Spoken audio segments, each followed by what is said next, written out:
12th standard students public exam இங்கிலீஷ்க்கு ready ஆகிட்டு இருப்பீங்க இல்லையா? நீங்கள் பப்ளிக் எக்ஸாமில் ஹை ஸ்கோர் எடுக்கிறதுக்கு யூஸ்ஃபுல்லான வீடியோஸ் அப்லோட் பண்ணிகிட்டே இருக்க போகிறேன் ஸ்டூடெண்ட்ஸ். 1 மார்க் ரெடி ஆகிறதுக்கான நேரம் இது. ஏன் இம்பார்ட்டண்ட் வீடியோன்னு சொல்கிறேன்னா, 12th ஸ்டாண்டர்டுக்கு கவர்மெண்ட்டில் ஒவ்வொரு சப்ஜெக்ட்டுக்கும் 6 PTA கொஷின் பேப்பர்ஸ் கொடுத்துருக்காங்க ஸ்டூடெண்ட்ஸ். தமிழுக்கு 6 PTA கொஷின் பேப்பர், இங்கிலீஷ்க்கு 6 PTA கொஷின் பேப்பர், ஃபிசிக்ஸ்க்கு கெமிஸ்ட்ரிக்கு 6 PTA கொஷின் பேப்பர், அக்கௌண்டன்சிக்கு 6 PTA question papers, economics 6 PTA question papers, எல்லா சப்ஜெக்ட்டுக்கும் 6 PTA கொஷின் பேப்பர்ஸ் கொடுத்துருக்காங்க ஸ்டூடெண்ட்ஸ். கவர்மெண்ட்டு கொடுத்த 6 PTA கொஷின் பேப்பர்ஸில் இருக்கிற கொஷின்ஸ் பப்ளிக் எக்ஸாம் கொஷின் பேப்பரில் வருது ஸ்டூடெண்ட்ஸ். ஒவ்வொரு வருஷமும் நான் செக் பண்ணி பார்த்துட்டேன், நீங்களும் செக் பண்ணி பார்த்துக்கலாம்.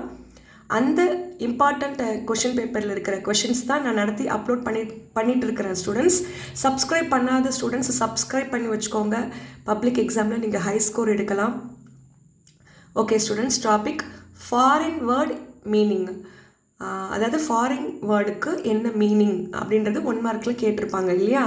ஃபஸ்ட்டு ஃபாக்ஸ் பாஸ் அப்படின்னா ஃபால்ஸ் பாஸ்ன்னு அர்த்தம். செகண்டு ஸ்டேட்டஸ் கியூ, அதுக்கு meaning existing condition. Third in toto meaning totally.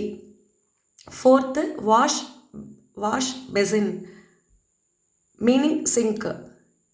Fifth adieu meaning goodbye. Sixth en route meaning on the way to. Students, உங்களை மாதிரியே உங்களுடைய ஃப்ரெண்ட்ஸ், உங்களுடைய ரிலேட்டிவ்ஸ் பப்ளிக் எக்ஸாமில் high score எடுக்கணும்னு நினச்சிங்கன்னா மறக்காமல் அவங்களுக்கும் ஷேர் பண்ணுங்கள். ஃபேஸ்புக், வாட்ஸ்அப், இன்ஸ்டாகிராம், ட்விட்டர் எல்லாம் யூஸ் பண்ணி ஷேர் பண்ணுங்கள். உங்களுடைய டவுட்ஸை கமெண்ட்ஸ் செக்ஷனில் மென்ஷன் பண்ணுங்கள். அதுக்கான வீடியோ நான் அப்லோட் பண்ணுறேன் ஸ்டூடெண்ட்ஸ். மறக்காமல் சப்ஸ்கிரைப் பண்ணி வச்சுக்கோங்க. இந்த வீடியோ உங்களுக்கு யூஸ்ஃபுல்லாக இருக்குதுன்னு நினச்சிங்கன்னா மறக்காமல் லைக் போடுங்க. தேங்க்யூ.